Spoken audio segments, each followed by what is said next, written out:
Je vous propose que nous revenions sur la problématique des recours amiables en droit de la sécurité sociale. Alors c'est une problématique qui est à la fois très intéressante, mais aussi qui va prendre de l'ampleur. Pourquoi? Parce que l'objectif affiché du législateur dans la loi du 23 mars 2019 a été de généraliser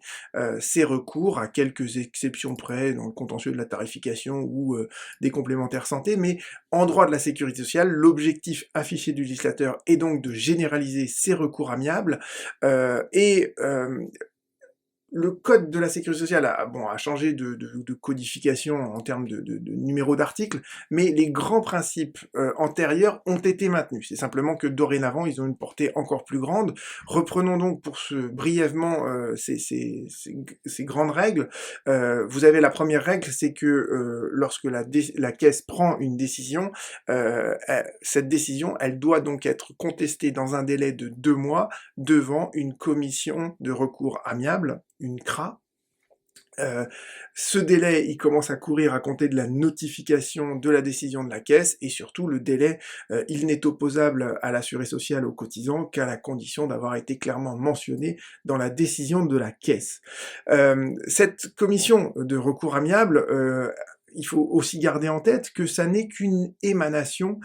du conseil d'administration de la caisse primaire d'assurance maladie ou de l'URSSAF, et ça, c'est important parce que la Cour de cassation a jugé depuis très longtemps que les commissions de recours amiables ne sont pas des juridictions. Elles sont dépourvues de tout caractère juridictionnel, et surtout, la Cour de cassation en déduit, je vous donne un exemple récent, une illustration jurisprudentielle récente, mais la Cour de cassation a toujours considéré que les exigences du procès équitable, de l'article 6 de la CEDH, ne sont pas applicables devant les CRA. Alors ça, c'est un peu discutable, en tout cas, de ce que j'ai vu, moi, à travers les pourvois que j'ai instruits depuis de nombreuses années sur cette question. Il y a parfois surtout des victimes d'accidents du travail ou de maladies professionnelles qui reprochent à la CRA de n'avoir pas pris le temps de les auditionner. Donc en fait, le caractère contradictoire en fait de cette saisine de la CRA et de la procédure devant la CRA, c'est quelque chose qui est souvent critiqué, c'est souvent dénoncé, et peut-être que l'évolution récente de la loi va permettre de poser cette question, de reposer cette question avec un peu plus d'acuité. Pourquoi? Parce que il est désormais clairement mentionné que, eh bien, le fonctionnement de la CRA, c'est régi par les dispositions du Code des relations du public avec l'administration, et dans le CRPA, il est bien dit que, eh bien, en fait, l'organisme de sécurité sociale, comme toute administration, doit respecter le principe du contradictoire. Donc vous voyez que déjà, cette solution de la Cour de cassation, qui est fermement établie au regard de tous les arrêts jurisprudentiels, de toutes les décisions jurisprudentielles que je viens de recenser ici, eh bien cette solution-là, elle peut déjà être questionnée, peut-être même être remise en cause à terme. Donc vous avez compris qu'il y a un délai de 2 mois pour saisir la CRA, et ensuite, eh bien, en fait, la CRA, une fois qu'elle est saisie, elle dispose d'un délai de 2 mois pour rendre sa décision, mais compte tenu de l'engorgement des organismes sociaux et des CRA, eh bien, souvent, elles n'ont pas le temps de statuer dans ce délai de 2 mois, si bien qu'on considère que l'absence de réponse dans ce délai de 2 mois équivaut à une décision de rejet. Et une fois que la saisine de la CRA a eu lieu, et une fois qu'on est en présence d'une décision implicite de rejet ou une décision explicite de rejet, à ce moment-là, le cotisant, l'assuré social, peut saisir la juridiction de sécurité sociale, et il dispose d'un délai de 2 mois pour saisir la juridiction de sécurité sociale. Alors, ce qu'a précisé le législateur récemment, c'est que, vous voyez qu'il y a souvent donc ce chevauchement qui existe, c'est-à-dire que passé le délai de 2 mois, l'assuré social est en présence d'une décision implicite de rejet, et donc souvent il saisit la juridiction de sécurité sociale pour contester la décision de la caisse et le rejet implicite de la CRA. Mais parfois, donc la CRA, plusieurs mois après, va rendre une décision explicite. Alors, par précaution, parfois, en fait, on saisit à nouveau le TAS et on demande la jonction des deux procédures, la première engagée à partir de la décision implicite et la deuxième engagée à partir de la décision explicite. Dorénavant, le Code de la sécurité sociale est clair de ce point de vue-là. Il suffit de saisir la juridiction de sécurité sociale pour contester la décision de la caisse et le rejet implicite, et il n'y a pas besoin de faire une deuxième saisine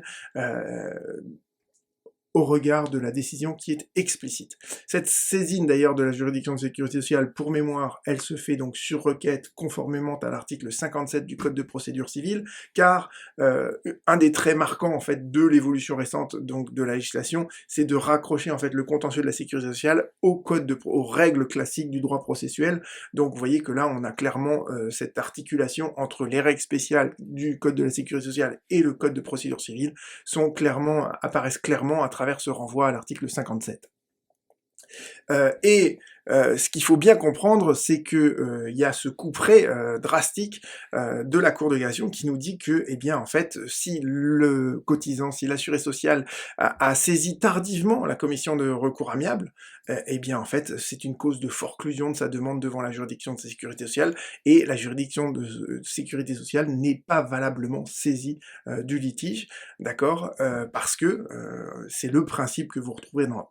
plein d'arrêts, je n'ai mentionné là que deux illustrations récentes, c'est que la juridiction de sécurité sociale ne peut être saisie d'une réclamation contre une décision de l'organisme social qu'après que celle-ci a été soumise à la commission de recours amiable de cet organisme. Donc c'est vraiment un préalable qui est absolument indispensable. Et maintenant, le cœur de cette vidéo, ce que je voudrais analyser avec vous, c'est quelle est l'étendue de la saisine de la juridiction de sécurité sociale au regard du contenu de la saisine de la CRA. Est-ce que en fait on peut invoquer devant la juridiction de sécurité sociale des arguments, des demandes, des moyens qui n'ont pas été évoqués devant la CRA. Et il y a de ce point de vue-là deux arrêts de la Cour de cassation publiés au bulletin récent, des arrêts que je connais bien parce que je suis l'auteur des pourvois à la Cour de cassation, et je voudrais reprendre tout ça avec vous parce que vous allez voir que donc dans ce moyen que j'avais proposé à la Cour de cassation, il y avait 6 branches, et elle n'en a retenu que 2, et elle a prononcé une cassation sur ces 2 branches, et vous allez voir que en faisant ce tri, la Cour de cassation, elle marque encore un peu sa frilosité, une frilosité qui, à mon avis, est très discutable. Alors, pour resituer un peu le débat, faut jamais oublier que le droit de la sécurité sociale, c'est un droit qui est à mi-chemin entre le droit privé et le droit public. Et si bien que en fait on emprunte toujours un peu au droit public, et ce que fait la Cour de cassation souvent, c'est qu'elle s'inspire de certaines jurisprudences du Conseil d'État, mais elle le fait avec un certain retard, et quand le Conseil d'État fait évoluer sa jurisprudence, ben, parfois la Cour de cassation, elle reste crispée en fait sur un état de la jurisprudence du Conseil d'État que celui-ci a délaissé. Et c'est un peu ça que j'ai voulu mettre en avant donc dans mon pourvoi, la première idée que je voulais défendre. Et si vous voulez approfondir cette question, en fait, le Conseil d'État, il a fait un rapport annuel donc sur les recours administratifs préalables et obligatoires, et je m'étais d'ailleurs inspiré donc de ce rapport annuel pour faire la première branche de mon moyen. Et cette première branche du moyen, elle avait trait en fait à ce qu'on appelle la problématique de la cristallisation du débat contentieux. Pendant très longtemps, quand vous lisez Chaput et la jurisprudence du Conseil d'État, vous aviez cette règle de la cristallisation des moyens qui était quoi? L'idée toute simple, c'était de dire qu'on ne peut invoquer devant le juge administratif que ce qui a été débattu déjà devant, dans le cadre du recours amiable. Et la Cour de cassation, on sent clairement dans certains de ces arrêts, et des arrêts qui sont récents, hein, je veux dire là je vous cite des arrêts de 2019, on sent qu'elle s'est imprégnée de ça, et elle ressasse, entre guillemets, à de nombreuses reprises que la juridiction de sécurité sociale ne peut être saisie que d'une réclamation contre une décision d'un organisme social, et que au regard des demandes qui ont été formulées devant cette CRA.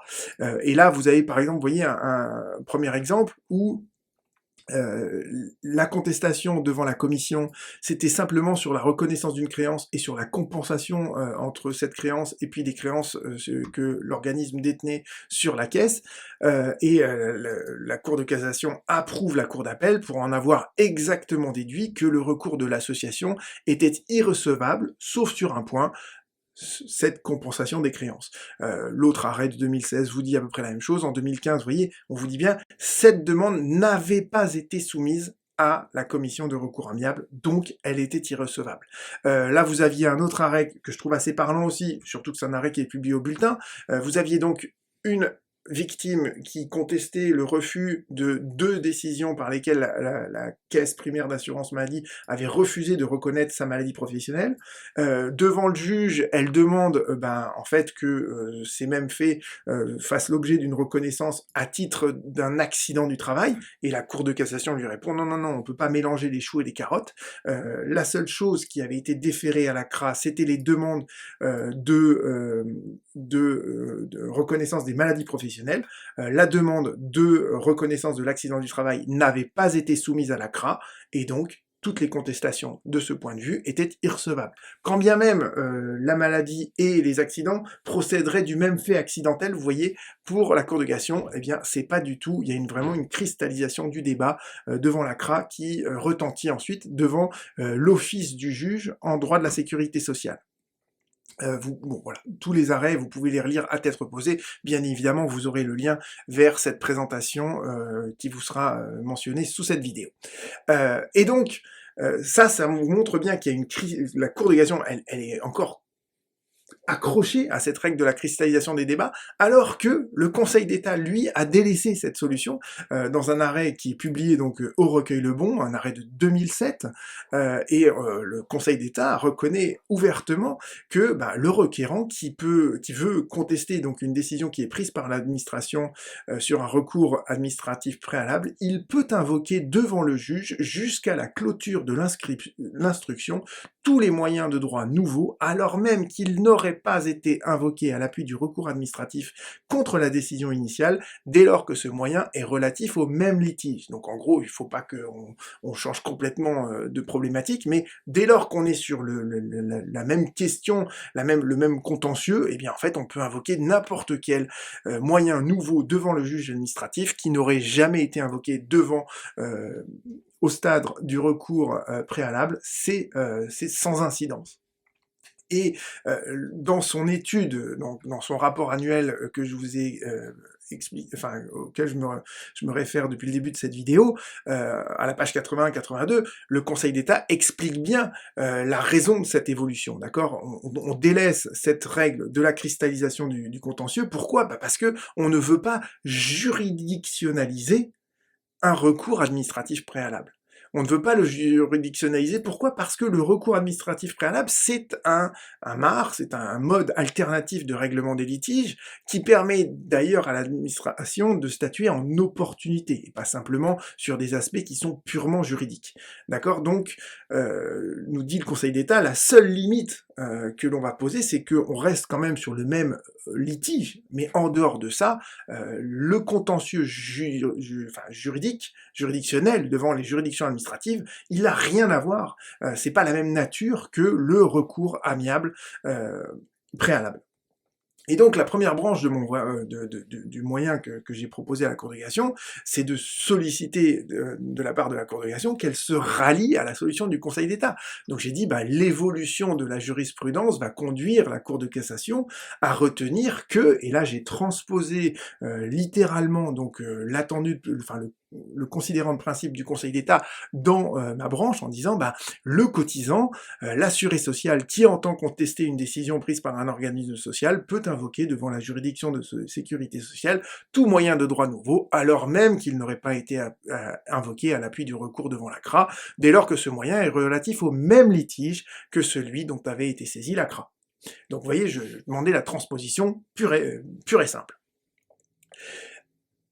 Subsidiairement, ce qui apparaît dans la jurisprudence de la Cour de cassation, et c'est intéressant de le noter aussi, c'est qu'il y a une autre jurisprudence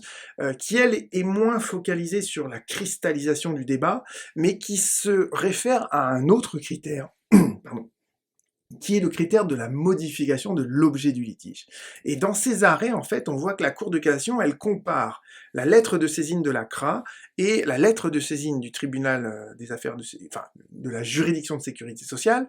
et elle voit s'il y a une modification de l'objet du litige. Et vous voyez apparaître, vous voyez cette phraséologie très clairement dans des arrêts, donc des arrêts récents de 2020, 2017, vous voyez, à chaque fois, la Cour de cassation s'interroge sur le fait de savoir est-ce qu'il y avait ou non une modification de l'objet du litige. S'il y a une modification de l'objet du litige, la demande est irrecevable. S'il n'y a pas de modification de l'objet du litige, alors la demande est recevable. Et la question qu'on peut se poser, c'est comment est-ce qu'il faut entendre cet objet du litige? Vous voyez, le Conseil d'État, il dit il ne faut pas que le litige en soit modifié. Alors le Conseil d'État, il raisonne pas avec cette notion de l'objet du litige, mais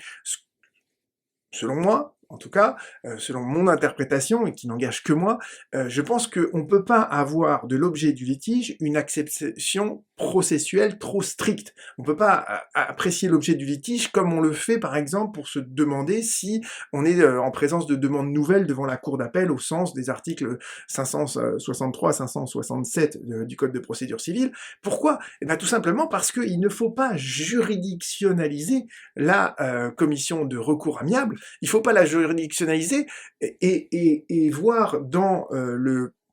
tribunal judiciaire, dans sa formation spéciale, une sorte de pseudo-instance d'appel de la CRA. D'accord? Le procès, il commence à partir de la saisine des juridictions de sécurité sociale, il commence pas avant. Et d'ailleurs, la Cour de cassation nous le dit, et c'est pour ça que j'ai rappelé cette jurisprudence au préalable, c'est qu'elle nous dit par ailleurs que la commission de recours amiable n'est pas une juridiction et ses décisions sont dépourvues de tout caractère juridictionnel. Donc vous voyez que c'est quand même totalement paradoxal de dire on va regarder la recevabilité des demandes devant la juridiction de sécurité sociale au regard du critère de l'objet du litige, qui est un critère qui est processuel, alors que la CRA elle-même n'est pas une juridiction. Il y a une sorte de paradoxe, d'arguments un peu contradictoires en fait dans cette jurisprudence de la Cour de cassation que je trouve très discutable, même si il faut reconnaître qu'elle est constante. Et donc, ce que je faisais valoir dans ma deuxième branche de mon moyen, c'était de faire, voyez, de m'appuyer sur cette jurisprudence, sur l'objet du litige, d'accord, mais en essayant de tirer un peu la couverture à moi, en disant que, eh bien, le cotisant, l'assuré social, peut invoquer devant la juridiction de sécurité sociale d'autres moyens que ceux qu'il a soulevés devant la CRA, tant qu'il n'y a pas une modification de l'objet du litige. Et là, en l'occurrence, en fait, la question, c'était une question de redressement, et la question qui a été posée devant le juge, c'était de savoir est-ce qu'il y avait eu l'envoi d'un avis préalable de contrôle, et ça subordonne en fait la validité en fait de la mise en demeure, et sa régularité. Donc en fait, je disais voilà, on peut parfaitement, même quand bien même on l'aurait pas évoqué devant la CRA, cette absence d'envoi d'avis préalable, on peut quand même l'invoquer devant la juridiction de sécurité sociale. Pourquoi? Parce que bien l'objet du litige, il n'a pas été modifié. Voilà, donc ça c'était mon deuxième argument, et d'ailleurs quand on rentre un peu dans la technique, mais je vais aller un peu plus vite, enfin je peux pas aller trop vite dessus parce que c'est les arguments que la Cour de cassation a décidé de retenir. Mais quand vous regardez la jurisprudence de la Cour de cassation, vous avez par exemple cet arrêt-là qui vous dit que l'employeur ou le travailleur indépendant qui conteste un redressement peut, à l'occasion de son recours juridictionnel, invoquer d'autres moyens que ceux qu'il a soulevés devant la commission de recours amiable, et notamment, il peut invoquer l'absence d'envoi de l'avis préalable pour soulever justement la nullité du contrôle et du redressement subséquent. Donc en fait, quand vous êtes sur du contentieux, sur du redressement de sécurité sociale, vous pouvez invoquer deux choses, soit l'irrégularité de la procédure, soit le bien fondé du redressement. Et donc là, en fait, ce que nous dit la Cour de cassation, c'est qu'on peut invoquer un nouveau moyen de nullité, et pas alors que au départ devant la CRA on a juste contesté le bien fondé et non pas l'irrégularité du redressement. Donc la Cour de cassation dans cet arrêt, c'est un arrêt de novembre 2017 qui est non publié, d'accord, mais dans cet arrêt non publié, la Cour de cassation reconnaît que pour la première fois devant la juridiction de sécurité sociale, on peut invoquer une nullité pour absence d'envoi préalable de l'avis, alors même qu'on l'a pas fait devant la commission de recours amiable, d'accord. Et autre chose aussi, quand vous regardez d'autres arrêts de la Cour de cassation, la Cour de cassation admet que effectivement, on peut à la fois, si on a contesté le bien fondé devant la CRA, invoquer la nullité devant le juge. Ça apparaît, vous voyez, dans cet arrêt-là de 2007, un arrêt non publié aussi. Euh, mais il est clairement reconnu que voilà, on est bien recevable à invoquer ultérieurement devant la juridiction contentieuse la nullité de la mise en demeure, peu importe que ça n'a pas été le cas devant la commission de recours amiable. Cet arrêt de 2006, lui, est publié et retenait à peu près la même chose.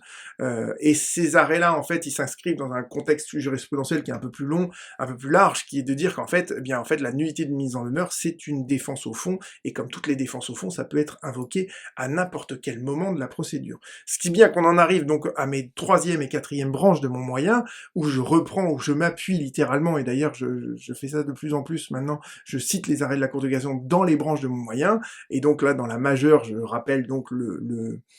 cette idée que l'on peut invoquer de nouveaux moyens, et que c'est particulièrement admis par la Cour de cassation en 2007 pour les nullités de la mise en demeure, et là à nouveau je m'appuie littéralement donc sur les arrêts publiés que je vous ai exposés tout à l'heure pour dire, eh bien, là, au cas d'espèce, il n'y avait aucun problème. Mais c'est pas tout, parce que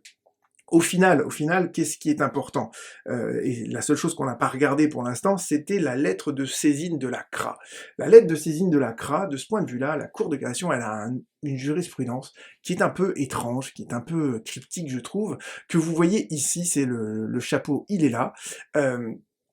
Donc la Cour de cassation, elle nous dit, voilà, elle pose le principe que l'étendue de la saisine de la commission de recours amiable se détermine au regard de la lettre de réclamation que l'assuré social ou le cotisant va lui adresser. Et ce qu'elle nous dit en matière de redressement, la Cour de cassation, c'est que la commission de recours amiable, elle est saisie de la contestation qui porte sur le bien fondé d'un redressement, même en l'absence de motivation de la réclamation. C'est-à-dire que le cotisant, il peut parfaitement adresser simplement à la CRA une lettre en disant « je conteste l'intégralité de ce redressement », et la Cour de cassation dit, bah, quand bien même cette lettre-là, elle n'est pas motivée, ça suffit pour qu'on ait contesté le bien fondé de tout le redressement. Et là, vous voyez, en fait, dans mon cas d'espèce, c'était un redressement qui portait sur plusieurs points différents, donc il y avait plusieurs chefs de redressement, et le cotisant, en fait, il avait critiqué que certains chefs de redressement, mais pas les autres. D'accord? Et l'argument que je voulais, moi, exposer, c'est de dire, mais voyez, si la réclamation, elle n'a pas besoin d'être motivée pour contester la totalité du redressement, quand le cotisant, il prend la peine de contester certains chefs, mais c'est que forcément, il conteste aussi, à plus forte raison, tous les autres. Il n'a aucune raison, vous voyez, s'il prend la peine d'expliquer pourquoi certains chefs de redressement sont, selon lui, infondés, ben, par voie de conséquence, il conteste également tout le reste du redressement. Et cette solution donc de la Cour de cassation que je vous ai dit à propos de l'absence donc de motivation de la réclamation, c'est pas une solution qui est isolée dans un arrêt publié de 2020. C'est une solution beaucoup plus ancienne, et elle a fait d'ailleurs l'objet d'une analyse par le professeur Taquet, qui disait que voilà, on est en présence en fait d'une alternative. Le cotisant, il peut très bien juste faire une réclamation en disant je conteste ce redressement, et ça suffit. Ou alors, si il essaye de contester certains chefs de redressement, il doit surtout prendre la précaution de contester le reste par une formule un peu générale.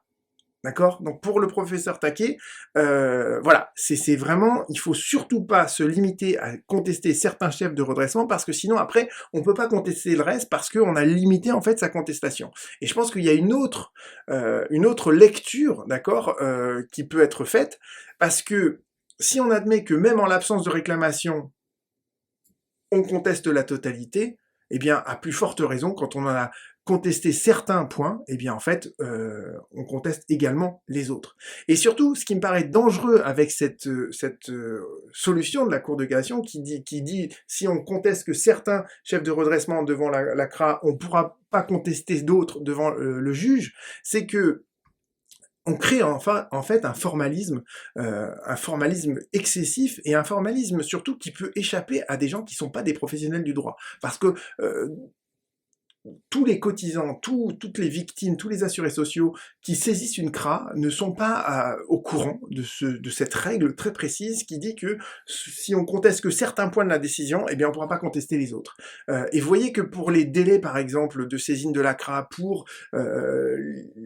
les...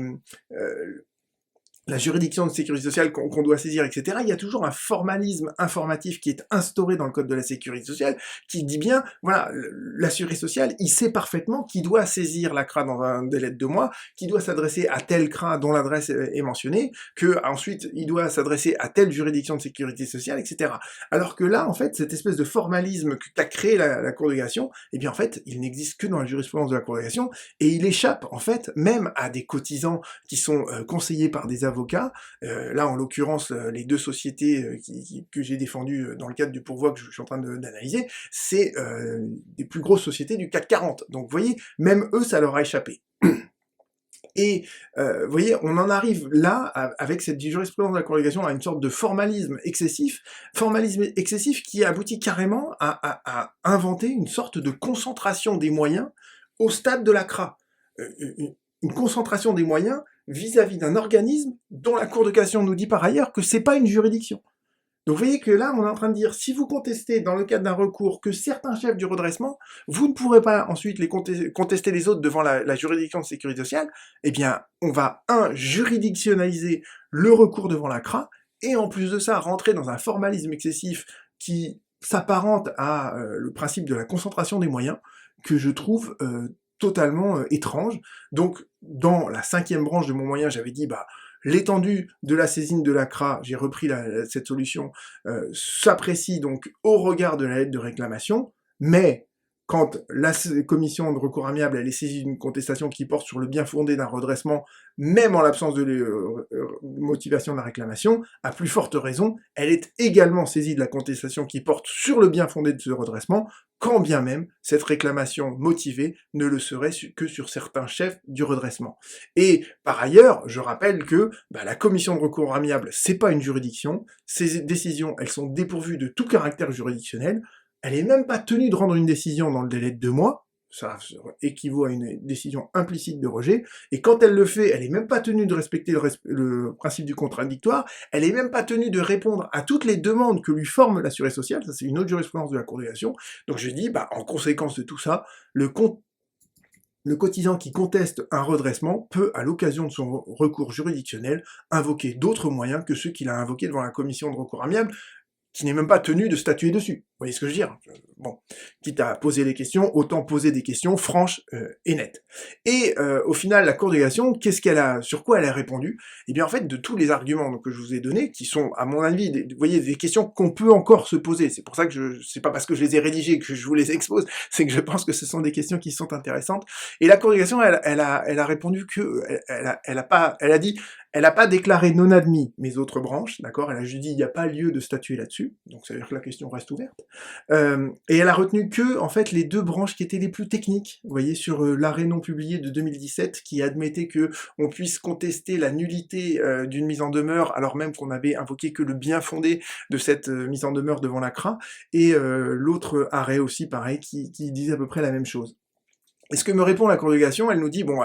elle invoque les anciens articles du Code de la Sécurité sociale, mais les règles, je vous l'ai dit, sont les mêmes avec les nouvelles dispositions, et elle me dit, voilà, elle me rappelle que le cotisant qui conteste un redressement peut, à l'occasion de son recours juridictionnel, invoquer d'autres moyens que ceux qu'il a invoqués devant la CRA,